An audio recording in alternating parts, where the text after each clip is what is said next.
So the woman has been dragged through the streets. She's been thrown at the feet of Jesus, and the Pharisees have declared the judgment. The Mosaic law demands that she be put to death.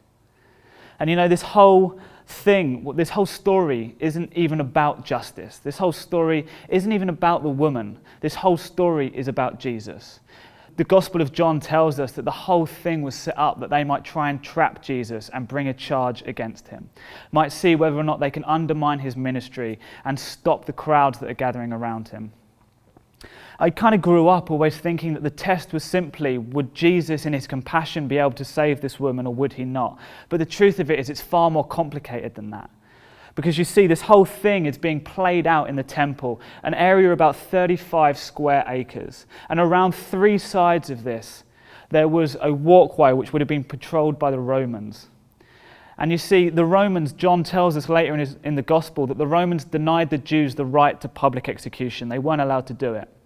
And so when they've come to him and they've said they know the law, they know that this woman deserves to die.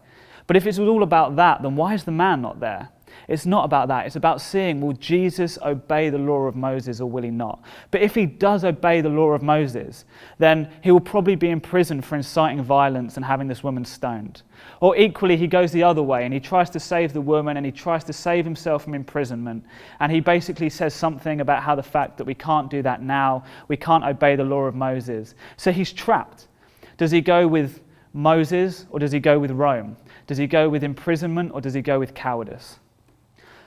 But you see, he doesn't say anything.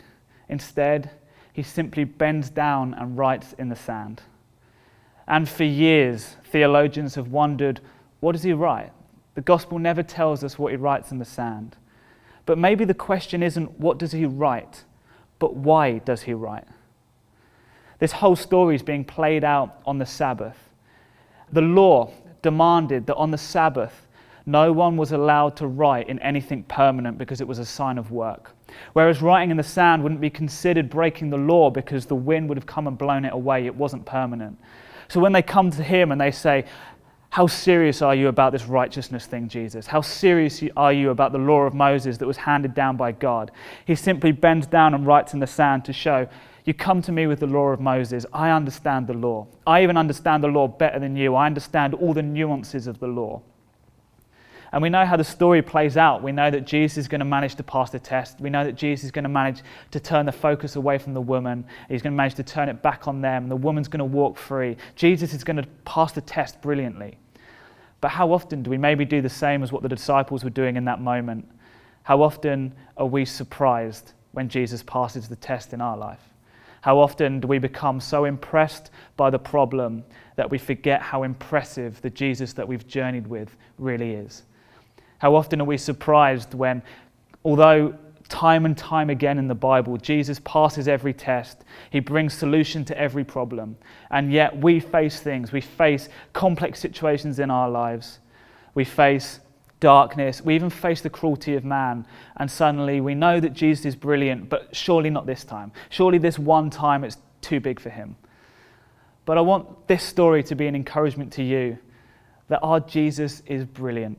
He is wiser than any test. He is greater than any problem. Today, don't let any test that you face become bigger than the Jesus that you serve.